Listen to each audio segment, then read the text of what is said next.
kita akan bersaing dengan dunia swasta untuk mencari Ya. lulusan yang terbaik. Di BKD, Badan Kepegawaian Daerah kita mendorong untuk ASN-nya untuk sedini mungkin bisa melanjutkan pendidikan. Jadi ketika suatu wilayah sudah berkembang, terus mau diatur, Ya. itu pasti ada apa istilahnya deadlock kan, ada benturan.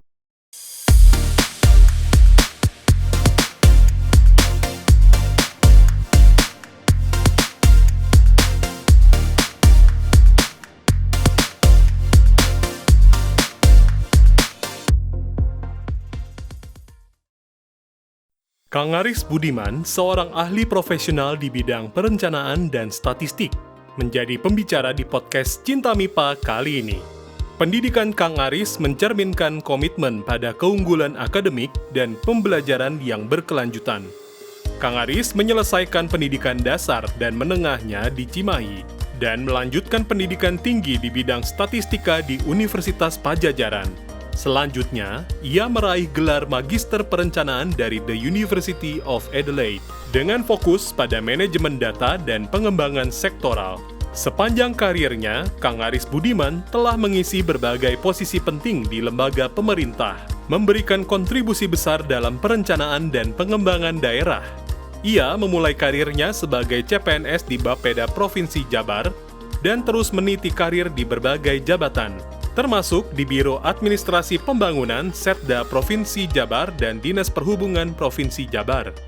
Keahliannya di bidang perencanaan transportasi membawanya menjadi Kepala Subbagian Tata Usaha di Balai Pengelolaan LLAJ Wilayah 3, serta Kepala Seksi Lalu Lintas dan Angkutan Perkeretaapian di bidang perkeretaapian, Dinas Perhubungan Provinsi Jabar. Saat ini, Kang Aris menjabat sebagai Sekretaris Dinas Bina Warga dan Penataan Ruang Provinsi Jawa Barat. Selain prestasi profesionalnya, Aris Budiman juga aktif dalam berbagai kegiatan organisasi, membantu pertumbuhan pribadi dan terlibat dalam komunitas. Selama masa sekolah, ia terlibat dalam organisasi siswa dan klub ekstrakurikuler. Di perguruan tinggi, ia menjadi Ketua Himasta Unpad dan Kepala Divisi Olahraga Seni Budaya BEMF MIPA Unpad. Kang Aris juga berkontribusi dalam asosiasi profesional seperti Asosiasi Perencana Pemerintah se-Jawa Barat dan Persatuan Pelajar Indonesia Australia di Adelaide University. Mari bergabung bersama kami untuk menjelajahi dunia perencanaan, statistik, dan pengembangan daerah yang menarik. Bersama, kita akan menemukan sudut pandang baru dan menginspirasi perubahan yang bermakna dalam podcast episode 9 dengan judul Meniti Karir di Birokrasi. Ada pesan nggak buat adik-adik yang baru mau masuk ke PNS? Jangan stigma kalau PNS bahkan ya kalau mau dibalik, Anda mau masuk PNS zaman sekarang mau berharap kerjanya nggak ada kerjaan, mungkin lebih banyak ya.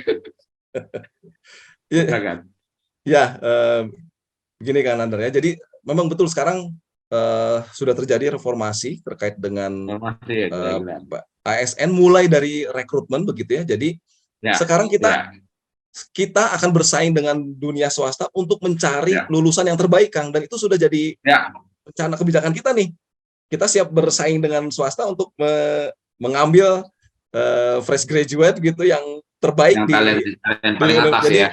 Betul, dan itu sudah kita laksanakan. Jadi sekarang teman-teman ASN yang baru masuk itu udah hasil seleksi yang luar biasa, Kang, karena istilahnya proses tahapan seleksinya kan luar biasa juga begitu ya. Jadi apa istilahnya kiprah ASN begitu sekarang ini sudah sangat berbeda dengan tahun-tahun sebelumnya. Apa istilahnya kita kita akan berjuang melawan dengan diri sendiri, kan, istilahnya seperti itu.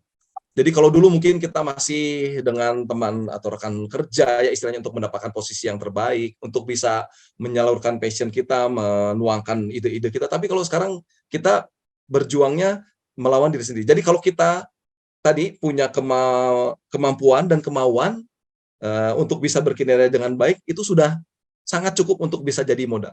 Selebihnya ke sana potensi untuk bisa mengembangkan pengetahuan, wawasan begitu kan sangat terbuka, karena ya tadi merit system yang sekarang dilaksanakan mengharuskan ASN untuk melakukan itu. Kalau itu tidak dilakukan, Iya. maka kita akan tertinggal, dan kita tertinggal itu artinya akan impact-nya ke tadi, ya kita pendapatannya juga segitu-segitu aja. Jadi Ya, jangan jadi khawatir. karirnya karirnya jadi bagus ya. Bisa Anda pilih Betul, gitu ya. betul. Jadi nggak usah khawatir terkait dengan peluang untuk bisa berkarir di ASN, sangat terbuka sekarang. Tinggal kitanya mau atau tidak, begitu kan. Kalau dulu memang masih oke mau, tapi terbatas. Kalau sekarang tidak seperti itu. Jadi ayo bergabung jadi ASN, khususnya di Pemprov Jabar, karena kita sekarang istilahnya dogmanya, kita akan cari lulusan-lulusan yang terbaik untuk kita buat bisa memperkuat jajaran di Pemprov, karena tadi istilahnya ya udah di banyak sektor kita harus leading ya, untuk bisa bersama-sama dengan swasta, begitu kan, untuk pengembangan di daerah, begitu Kang Nanda. Betul. Kang, sebentar, takut lupa, di kurikulum Kakang kan pernah kuliah di Adelaide ya. Di Australia. Australia. Boleh cerita tuh gimana prosesnya? Adelaide tuh banyak orang-orang penting negara ini dari Adelaide ya. Ya, jadi itu setelah gagal mengajar di Unpati, begitu kan. Langsung ke Jadi situ ya. mungkin bukan setelah gagal ya, terus masuk ke Pemprov Jabar. Nah, di Pemprov Jabar itu sudah mulai istilahnya saat itu iklim untuk mendorong pegawainya untuk bisa mendapatkan pendidikan yang baik, begitu kan. Itu sudah dimulai nih. Sekarang udah lebih ini lagi ya, kita punya 300 program doktor gitu ya sekarang. Dulu itu 300 program doktor. Jadi sekarang tuh ya istilahnya di BKD, Badan Kepegawaian Daerah kita mendorong untuk ASN-nya untuk sedini mungkin bisa melanjutkan pendidikan. Dibutuhkan 300 doktor baru gitu. Betul. Wow. Dan itu sudah berjalan, begitu kan. Sudah berjalan memang udah cukup lama ya, hampir mungkin 10 tahun. Saat itu didorong untuk bisa sekolah lagi, termasuk juga didorong untuk sekolah ke luar negeri. Dan kami ya saya dengan teman-teman mengambil kesempatan itu untuk bisa tadi mendapatkan beasiswa. Jadi difasilitasi tuh pendidikan bahasa Inggrisnya supaya dapat TOEFL atau IELTS yang memadai. Akhirnya cukup untuk bisa apply, dan saya memilih untuk apply dulu masih Australian Development Scholarship ya, sekarang AAS. ADS Scholarship. Dulu ADS Scholarship, sekarang Australian Award Scholarship kan, AAS. Jadi itu tahun sekarang namanya Australian Award Scholarship, AAS ya sekarang. Jadi itu tahun 2000, saya apply 2009, ya alhamdulillah melalui semua tahapannya dan dinyatakan lulus. Kemudian apply juga untuk bisa diterima di Adelaide University gitu pada saat persiapan untuk sebelum berangkat ya istilahnya. Jadi dulu kalau AAS atau ADS dulu pokoknya diterima dulu untuk jadi calon kandidat. ADS diterima dulu. Awardee gitu kan, diterima dulu, terus dikasih ya, baru nyari kampus tuh setelah sambil istilahnya ningkatin nilai IELTS gitu, dicarikan kampus kita sampai berapa pilihan begitu kan. Pilihan pertama saya di Adelaide karena dia 2 tahun, tidak 1,5 atau ada yang 13 bulan, rugi kan kalau udah keluar negeri cuma sebentar. Dan saya dulu udah niat saya harus bisa bawa keluarga, dan saya tahu Australia itu termasuk yang sangat membolehkan untuk bisa membawa keluarga, begitu kan. Jadi 2 tahun nih supaya keluarga kalau ikut nggak langsung baru istilahnya nggak cepat-cepat pulang juga kan istilahnya. Dan di Adelaide University ada Master of Planning tadi ya, program studi planning, yang saya dulu ingin planning yang yang nggak terlalu kaitannya dengan tata kota gitu kan, wilayah. Itu dia yang saya mau nanya. Bukan ke tata kota, bukan planologi ya? Bukan, jadi sebenarnya planningnya itu lebih banyak ya, bukan komprehensif juga ya. Jadi ada unsur yang lain. Jadi saya belajar tentang environmental planning, ada social planningnya juga gitu, ada sedikit tentang economy planning begitu. Jadi nggak melulu tentang tata kota. Makanya saya milih di Adelaide University. Ini jadi promosi juga. Pilihan untuk tadi. Promosi dong, boleh dong. Jadi 2 tahun bisa bawa keluarga, anak bisa sekolah di sana gratis Ada gitu les. kan. Nah, ya itulah salah satu pengalaman yang luar biasa juga bisa sekolah di sana. Dan sekarang itu imbas ke sekarang nih yang merit system. Jadi ada bobot dan poin Oh, oh, tersendiri ketika kita ya, bisa ya, sekolah pendidikan lebih di tinggi luar. pertama, kemudian sekolahnya di luar negeri nih. Kalau dulu saya sempat ngalamin sudah sekolah, kok masih gini-gini aja udah sekolah di luar negeri kan gitu kan, masih nggak ada di dapat duduk jabatan yang strategis atau apa gitu kan diangkat. Nah, ternyata sekarang dengan merit system itu ada poin tersendiri kalau kita bisa sekolah ke luar negeri gitu Kang Nanda. Dan Ya, ya itu pasti berpengaruh terhadap reward-nya begitu. iya, iya. Apa ya sekali lagi buat pesan-pesannya ya, terutama buat yang baru-baru kuliah ya, memang terjadi perubahan besar di negara kita dalam kurun satu generasi ya, 25 Ya, tahun habis reformasi terjadi. Saya cuma kebetulan saya ekspor Kang, jadi saya banyak bergaul ya, dengan kebetulan di Afrika. Saya studi S2 saya di International Trade and Diplomacy. Jadi ya saatnya kita bersyukur lah kalau kita lihat negara-negara lain gitu ya, yang si far behind us gitu. Rasa kita banyak hal yang kita harus thanks God ya, terjadi ya, perubahan besar. Dan ini yang saya kaget juga. Saya terus terang kalau di kampus itu kemarin itu tesis saya tuh, maksudnya bukan dugaan saya ada apa nih di kementerian apa di ASN, karena sebelumnya kan paradigmanya aku nggak pernah mau bekerja sama dengan ASN. Terus terang saya bikin perusahaan pun baru kemarin satu-satunya saya ngasih invoice ke itu karena saya bawa gubernur gitu. Jadi ada terjadi perubahan yang bagus buat adik-adik. Ayo masuk ke ASN ya, intinya begitu. betul. Karena ilmu Anda bakal implementasi dan mungkin manfaatnya lebih banyak buat masyarakat ya. Oke, 15 menit kita masuk ke tanya jawab. Udah ada yang resen. Kang Tendi, mangga Kang Tendi matur nuwun pisan terlalu hadir. Mangga Ya, Kang Tendi. terima kasih. Assalamualaikum Kang Aris.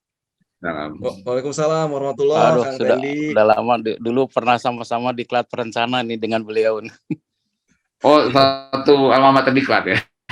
Iya, Waktu di Bapeda, waktu periode pertama di Bapeda saya iya. sama Kang Tendi.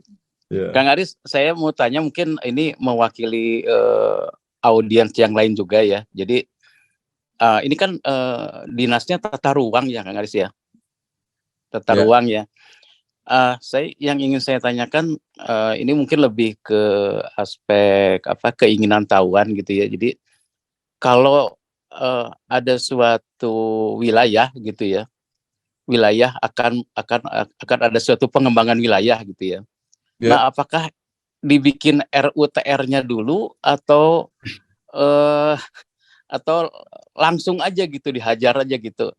Jadi apakah berdasarkan RUTR artinya kan berdasarkan perencanaan dulu kan ya, gitu. Contoh yang paling gampang yang pernah kita lihat mungkin teman-teman baru tahu ya, kalau di Jalan Riau itu apakah memang RUTR-nya untuk berjualan di situ seperti gitu ya, atau Antapani itu apakah seperti sekarang ini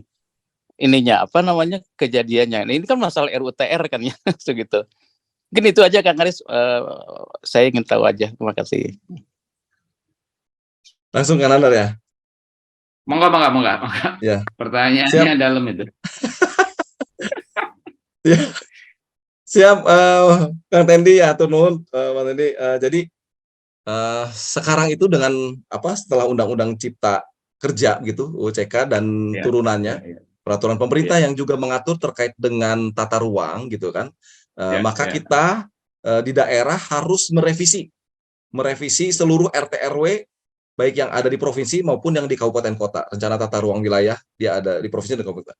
Nah, alhamdulillah provinsi itu sudah merevisinya dan sudah keluar nih Perda nomor 9 tahun 2022, terbitnya tanggal 22 Desember tahun lalu ya, 2022, tentang RT RW Provinsi Jawa Barat tahun 2022 sampai 2042. Jadi 20 tahun ke depan. Dan itu sudah mengakomodir kaitannya dengan pola ruang dan struktur ruang yang ada di Jawa Barat. Nah, konsekuensinya di lingkup yang lebih kecil yang di kabupaten kota, setelah adanya revisi RT RW ini, maka sebelum ada pengembangan wilayah tadi harus direvisi dulu Kang Tendi. Jadi kalau tadi ada ketidaksesuaian, itu istilahnya ada ketidaksesuaian antara RT RW provinsi dan kabupaten kota, salah satunya tentang tadi pemanfaatan ruang yang tadi dicontohkan ya Kang Tendi di mana? Di Jalan Riau lah gitu ya. Itu harus di-assess juga, dikaji juga oleh Kota Bandung berarti kan, terkait dengan kesesuaian dengan RT RW provinsi. Karena RT RW provinsinya sudah ditetapkan, maka sudah jadi rujukan nih, harus dirujuk begitu kan, dan harus disesuaikan. Nanti yang lebih detail setelah ada RT RW di kota, kalau salah Kota Bandung sudah ada RT RW revisinya, maka dia lebih detailkan lagi menjadi rencana detail tata ruang RDTR. Biasanya dia di cakupan kawasan, jadi yang lebih kecil ya. Jadi kalau ke Jalan Riau itu nanti kawasannya seperti apa. Setelah ada RDTR itu baru bisa dimanfaatkan ruangnya, Kang Tendi. Jadi kalau misalkan mau dibuatkan pusat komersial begitu kan, atau permukiman, maka sudah ada RT RW-nya dan sudah ada RDTR. Jadi kalau memang belum ada sekarang dan sudah ada rujukan yang ada di RT RW provinsi, maka itu harus dilakukan dulu, Kang Tendi, begitu. Gitu Kang gambarannya. Aris sebentar. Ini kan yang arahnya Kang Tendi itu mana duluan, kemudian kan di lapangannya kan terjadi miss ya. Katakanlah swasta mendirikan komersil di area yang bukan komersil kan gitu ya kenyataannya ya. Ya, ya. Ya, Pertanyaan betul. saya dalam nih Kang, kenapa enggak? Ya sorry, swasta kan punya insting juga ya, berbisnis ya. Dia melihat sini Ya. bagus. Apa yang nggak ketemu dengan pemerintah? Ya, jadi memang memang yang terjadi nih ya, kita akui di banyak wilayah gitu kan, Ya. berkembang dulu suatu wilayah tersebut, Berkembang dulu. baru Ya. dibuat aturannya kan tentang Ya. zonasi, Ya. Ya. ininya istilahnya pola ruang dan struktur ruangnya. Jadi sebenarnya masalahnya di situ, Kang Nandar. Jadi ketika suatu wilayah sudah berkembang, terus mau diatur, Ya. itu pasti ada istilahnya deadlock kan, ada benturan begitu. Dan ya ini di undang-undang atau peraturan pemerintah terkait dengan tadi penyusunan RT RW itu memang ada proses-proses untuk bisa Ya. menangani itu ya. Saya kurang ini juga nih, apakah kaitannya dengan harus dikembalikan karena kan itu udah sangat sulit ya. Biasanya memang Ya, kalau udah dirikan kan nggak mungkin, susah untuk betul, biasanya ada penyesuaian yang dilakukan oleh pemerintah daerah setempat masing-masing. Jadi ada apa istilahnya ya? Ada tetap diakomodir gitu kan, dengan batas-batas apa istilahnya? Supaya tidak terjadi pelanggaran yang baru, seperti apa gambarannya gitu. Dan Ya, biasanya seperti itu, yang sudah berkembang lebih dulu diaturnya seperti itu. Karena ya itu tadi kebanyakan kan ya aturannya baru belakangan nih gitu kan. RT RW-nya baru ya belakangan, itu yang RDTR. saya melihat ada room to improve lah. Maksud saya, ya kan instingnya beda ya. Kalau swasta dia Betul. instingnya di sini, aku buka sate ini bakal laku nih kan gitu ya. Betul. Betul. Sementara pemerintah mengatakan nggak boleh di situ, di sini saya kasih yang lebih bagus, ya orang dagang sate bilang ya di situ lebih rapi tapi nggak akan ada orang yang datang kan gitu ya. Nah, Iya, seperti itu mungkin juga betul. perlu saya kebetulan keluar negeri banyak. Saya lihat kalau contoh ya Dubai ya. Dubai itu fokusnya vertikal. Jadi semua dia cuma punya itu doang kan. Jadi dia cuma punya pasir kan.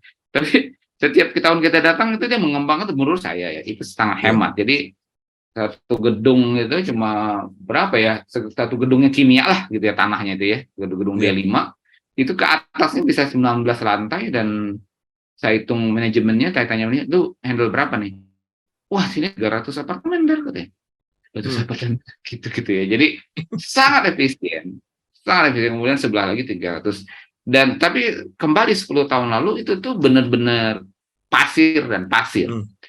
Di situ saya bertanya-tanya, kalau kita ke tol, kita ke Bandung ke tol di daerah-daerah mana itu, daerah-daerah apa Sadang ya, sebelah kiri itu kan banyak perumahan yang maaf secara ekonomi itu kan wasted, dibangun tapi nggak ada yang nempatin. Itu perencanaannya mungkin perlu dipush ke situ ya, gimana Kang? Jadi rasanya kita perlu vertikal ya, yang generasi baru mungkin lebih bisa menerima itu vertikal.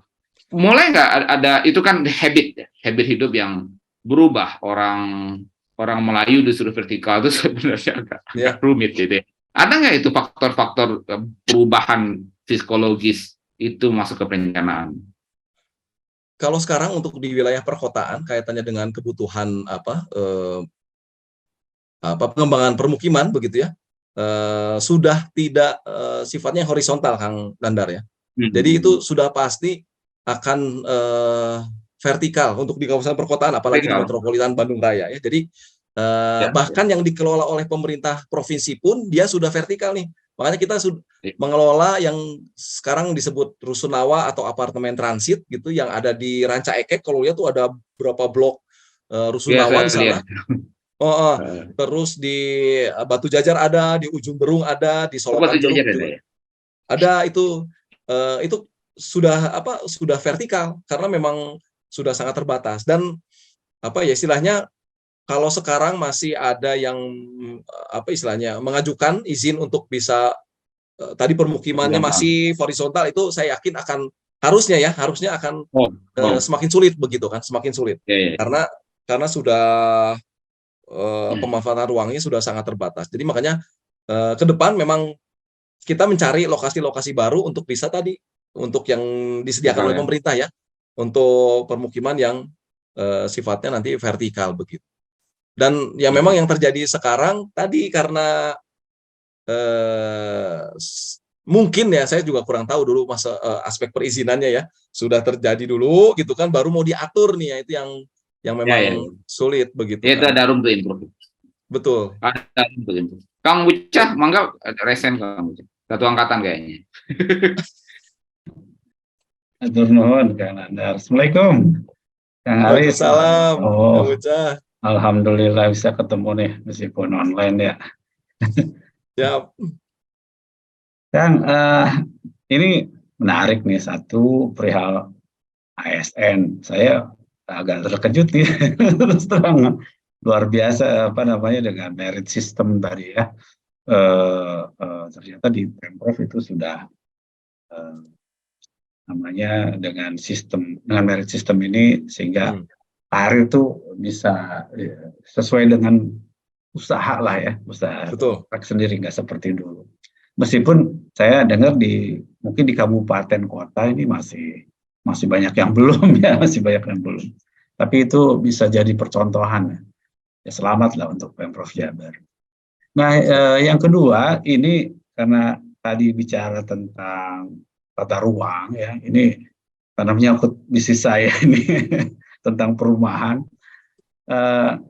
Terasa betul sih, saya kemarin tuh mengajukan izin gak sulit karena kalau dulu kan biasanya ada namanya bukan dulu, maksudnya dulu tuh kalau lahan sawah darat itu mudah untuk dikonversi untuk jadi pemukiman. Sekarang dengan adanya kebijakan ketahanan pangan, ada namanya kebijakan LSD KP2B. LSD, nah itu apa ya, LSD gitu ya. Lahan sawah yang dilindungi ya. Lahan sawah yang dilindungi, sehingga lahan saya nggak bisa dikonvert nih. Gitu. Kalau tadi ya, kalau mana nih wilayah Pemprov tuh sampai mana sebetulnya sama dengan tadi kan kalau bicaranya kalau Pemprov mungkin gambaran besarnya aja saya ambil.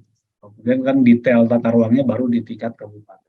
Yeah. Itu memang sampai ke level misalkan tingkat kabupaten itu sudah ditentukan ini mana untuk pemukiman, mana untuk zona industri, mana untuk zona bisnis gitu. Itu di level Pemprov sampai mana tuh kalau boleh? Mungkin itu kan. Dalam-dalam ini pertanyaannya ya tentang tata ruang. Kang Bucah pengusaha properti soalnya. Iya, itu sangat berkaitan itu dengan Kang Bucah. Iya, jadi Kang Bucah ya memang kaitannya dengan pola ruang dasar struktur ruang yang disiapkan oleh provinsi untuk di RT RW tidak sedetail yang di kabupaten kota. Jadi kita kalau dilihat mungkin lebih zoom out gitu ya untuk yang mengatur tadi struktur dan pola ruangnya. Nanti itu bisa dilihat di websitenya Pemprov Jabar ya? Atau? Ada. Ntar saya ini ya, saya pastikan. Maksudnya Perda nomor 9 tahun 2022 tentang RT RW Provinsi Jawa Barat itu sudah ada. Dan bisa diakses gitu maksudnya? Tidak bisa akses. Kalau saya belum ada, nanti saya share lah filenya begitu kan ke Kang Bucah. Karena itu sudah ranahnya publik kan istilahnya, sudah di. Nah, kita mengatur yang menjadi kewenangan provinsi di peraturan PP Kementerian ATR itu ada seberapa besar kewenangan provinsi mengatur daerah. Nah, ada salah satu daerah atau kawasan yang disebut kawasan strategis provinsi nih, Kang Buca, yang diatur oleh provinsi. Dan kita mengatur ada 5 kawasan strategis provinsi ya, ada Patimban, mungkin tahu ya kawasan Patimban, Pelabuhan Patimban, kawasan Kertajati Eurocity, kemudian Sukabumi Selatan dan sekitarnya, ada Munbulosari itu yang dekat daerah Kang Buca pasti itu ya. Iya. Sukabumi itu ini Cikembar ya, Cikembar. Betul. Wah, tuh tahu kayaknya udah merambah kemana-mana ini Kang Buca, propertinya ini. Nah, itu kita dapat info aja. menyiapkan arah pengembangan sama indikasi program, Kang Buca. Nah, tetap saja yang mengisi detail untuk pemanfaatan ruangnya gitu ya, itu di kabupaten kota dengan RDTR-nya, Kang Buca, begitu. Kita ada arah pengembangan, ya istilahnya arah pengembangan dan indikasi programnya kan sudah spesifik ya, misalkan kaitannya dengan pengembangan istilahnya pertanian gitu kan, atau perikanan di situ ya, perikanan laut misalkan, itu udah spesifik. Jadi ya harus diisinya nggak jauh dari situ begitu. Karena itu sudah jadi perda kan. Oke. Pasti diterjemahkan oleh daerahnya tidak melenceng dari itu begitu kan. Baik. Nah, termasuk yang LSD tadi, memang LSD ini dari pemerintah pusat ininya kan, kebijakannya diterapkannya ya istilahnya kita menerapkan. LSD ini dari pemerintah pusat. Iya, menentukan besar ininya luas lahan sawah yang dilindungi itu dari Kementerian ATR, betul. Ada tingkatannya ya Kang Aris ya? LSD 1, LSD 2 gitu ya? Saya belum pernah dengar tuh kalau sampai ke situ ya istilahnya. Kalau ada LSD 1, 2. Hanya istilahnya kalau ada upaya untuk kebutuhan pengembangan dan memerlukan konversi dari yang semula LSD itu masih dimungkinkan. Bisa diajukan ke pemerintah daerah untuk bisa diajukan juga ke pusat, karena pusat tetap yang harus approval. Namanya istilahnya pelepasan dari lahan sawah yang dilindungi LSD. Oke. Itu bisa jadi memang ada ruang untuk bisa tadi. Saya sebenarnya apalagi sudah dimiliki lahannya misalkan gitu ya. Kemudian juga sebelumnya karena memang masih bagian dari lahan yang digunakan untuk bisnis gitu kan. Ya. Karena kan itu LSD itu datangnya belakangan.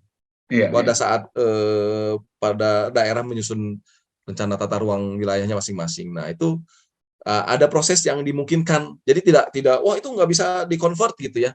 Tetap dikonvert. Hanya memang semangatnya kenapa ada LSD itu untuk ya tadi istilahnya tidak mencegah jangan sampai terjadi ada konversi lahan sawah begitu yang masif begitu ya. Karena kan kita harus berpikir tadi makanan, food security. Betul, pangan ke depan itu bagaimana begitu Kang Buca gambarannya. Oke, nuhun Kang Aris. Mangga yang lain. Ada pertanyaan lain? Silakan, dirasain. Boleh saya menambahkan, Kang? Enggak. Karena ini kaitannya penting sekali ya. Jadi Kang Aris, saya dari geologi saya usul ya ke RUTR ini, yaitu harus dimasukkan unsur genetika wilayah. Genetika wilayah. Ya, jadi pengembangan suatu wilayah itu harus tahu dulu ininya pendukungnya, infrastruktur dari tanahnya, dari airnya gitu. Jadi jangan sampai di Sumedang misalkan mau pengembangan ubi cilembu, tapi di wilayah lain itu nggak akan bisa karena ubi cilembu itu adanya di daerah patahan. Nah, kayak gitu. Itu harus diperhatikan seperti gitu. Dan jangan lupa Kota Bandung ini dari utara sampai selatan itu kan 17 derajat ya, kita tahu itu ya. Jadi air itu pasti ada di atas, yang di bawah itu kebagian banjirnya gitu. Dan kalau coba kita perhatikan dari sisi sosial ekonomi saja, kalau di sebelah kiri Jalan Riau, Jalan Ahmad Yani itu lebih makmur, ke kanan itu lebih susah, itu karena genetika wilayah seperti begitu. Itu juga harus diperhatikan gitu ya. Nah yang lainnya saya mau menambahkan di RUTR Kota Cimahi ya. Kebetulan saya menggugat Wali Kota Cimahi untuk keterbukaan informasi. Karena RUTR-nya itu tidak pernah dilaksanakan, dijamah pun tidak gitu. Padahal itu sudah diperdakan dari tahun 2013. Dari 2013 sampai 32 itu RUTR. Tapi mereka pada tidak tahu itu tentang itu. Gitu. Ada pengembangan-pengembangan seperti itu gitu ya. Sehingga macetlah terus-terusan, banjirlah terus-terusan. Karena ternyata tidak dijamah itu. Saya sudah diskusi beberapa kali dengan Kang Wahyu ya dari Unpad juga itu. Dan saya sudah ketemu DPRD-nya dengan PLH Wali Kota, mungkin saya akan ketemu. Ternyata statistik 92 juga kayaknya Kang Didik ya. Itu harusnya nggak sulit komunikasinya. Itu harusnya diajak ngomong di sini tuh. Kang Dik itu. Diundang loh. Iya. Jadi nanti bisa langsung. Itu statistik 90 ya, Kang ya? 90 ya. Ya, itu bagus tuh. Jadi saya sering diskusi dengan dia. Jadi Kang Wahyu ini sudah bikin semacam wahana ya untuk semacam dialog ya antara masyarakat dengan wali kota gitu. Nah, jadi kita berani ngomong di sana karena kita punya data seperti gitu. Itu aja Kang, itu masukan saya untuk genetika wilayah itu. Mohon Kang Teddy. Silakan ada pertanyaan lain, kalian ada wajah-wajah baru ya. Kang Ruslan mungkin, Kang Muji, siapa? Maulana biasa, Dani, Teh Mimi, Davin. Silakan kalau ada pertanyaan. Siapa lagi? Di chat ada pertanyaan dari Kang Sandri tuh. Di chat. Dari siapa? Kang Sandri. Di chat ya, Sandri ya. Ya. Sandri ada ya. Halo Kang Aris, ternyata alumni Griwon ya. Griwon ini SMP ya, kalau nggak salah ya. Satu Cimahi ya. Ya. Boleh tanya, kira-kira memungkinkan nggak kerjasama antara FMIPA dengan Pemprov Jabar terkait penelitian dan pengembangan kampus? Penelitian dan pengembangan kampus ya, ada Sandri. Bukan penelitian pengembangan Jawa Barat loh, kampus ya. Mungkin penelitian dan pengembangan yang dilakukan oleh kampus ya maksudnya. Yang oleh kampus kayaknya, iya. Mangga ada kemungkinan untuk kerjasama nggak FMIPA dengan Pemprov Jabar? Ya, badan yang mengampu kaitannya dengan penelitian dan pengembangan kita sudah punya ya, Pemprov Jabar, BP2D, Badan Penelitian dan Pengembangan Daerah. Dan apa istilahnya, salah satu bentuk lingkup litbangnya itu ya dengan kerjasama. Dan saya yakin kalau ditanyanya mungkin nggak, saya bisa bilang mungkin kan begitu kan. Tinggal mungkin dijajaki prosesnya seperti apa. Karena istilahnya yang dilakukan oleh BP2D-nya itu adalah bagaimana bisa mengakomodir dan juga bisa memfasilitasi ya sebesar seluas mungkin kebutuhan untuk litbang, begitu kan, bukan hanya kalau ini misalkan kampus dan juga berkontribusi ke daerah di Jawa Barat, itu apalagi gitu kan, bisa istilahnya kolaborasi dan inovasi dan kolaborasinya itu bisa ada gitu di situ. Dan jadi kalau jawabannya iya, Kang Nandar, sangat memungkinkan ya Kang Nandar. Lainnya ada dari mahasiswa kamu tambahin? Bukan. Kalau kaitannya dengan PT Injabar tuh gimana? Ada nggak apa? Injabar. PT Injabar itu Unpad kan punya Injabar tuh, itu kolaborasinya dengan Pemprov setahu saya. Iya, tuh udah banyak juga.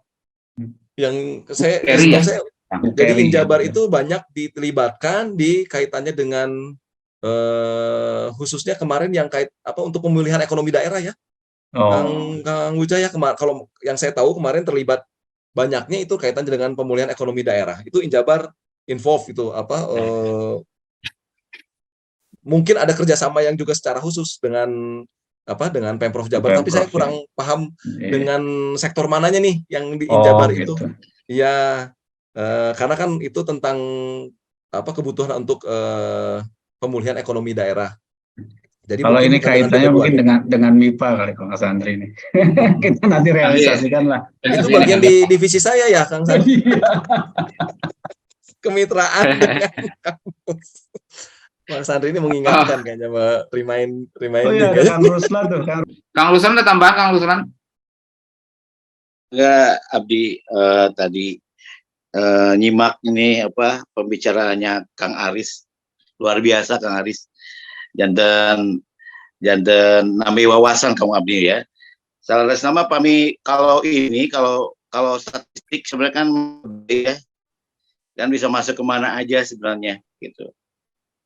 Hanya kan tinggal kita masuk ke ranah kasusnya apa kita kuasai juga, jangan hanya sekedar analisis aja kan gitu. Kalau saya jadi akan lebih meluas komprehensif si yang didapat gitu kalau menurut saya.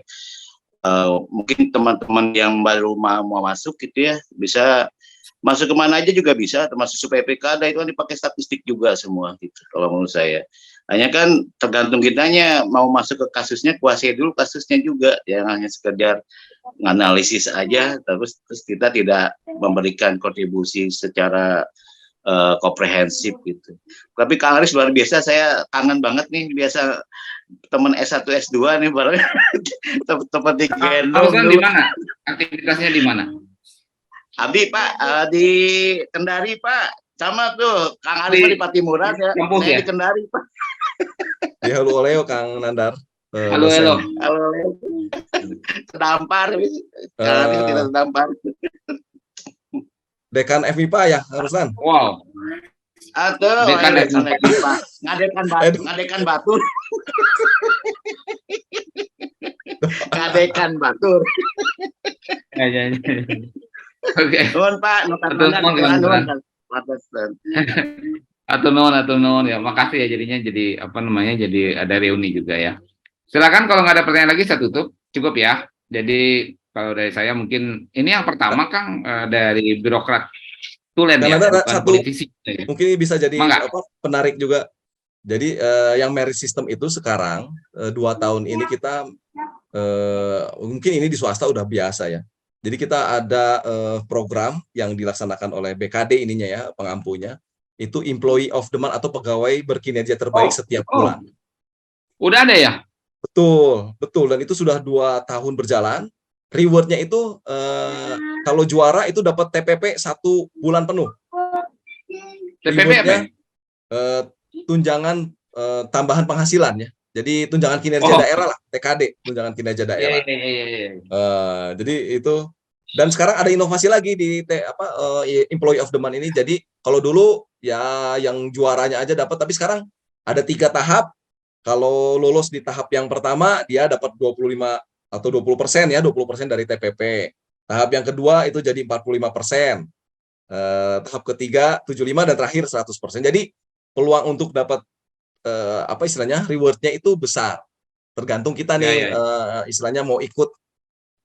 Caranya gampang, tinggal tadi kita laporkan bahwa kita punya prestasi atau capaian di bulan tertentu ini, dan nanti sistem yang akan menilai kita begitu untuk diproses selanjutnya. Ya, itu bagus.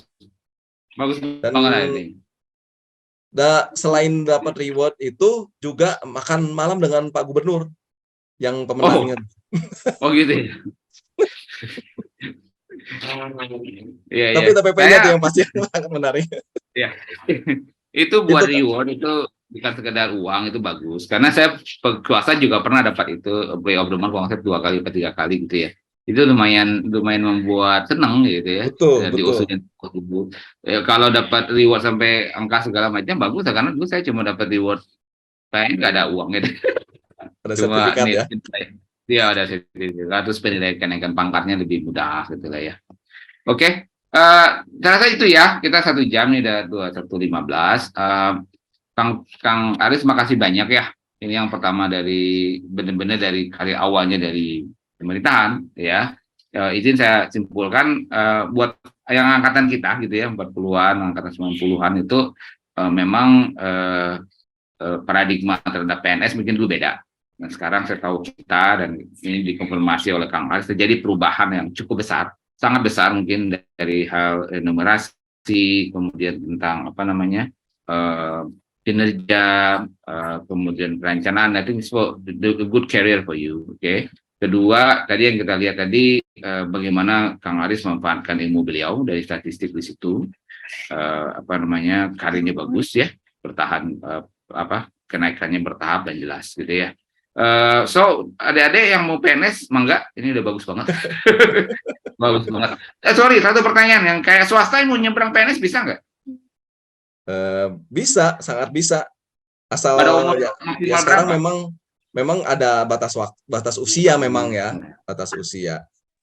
Tapi kalau saya lihat di kementerian nih, yang mengisi jabatan-jabatan strategis, deputi itu banyak yang dari Oh iya, swasta. itu beda lagi.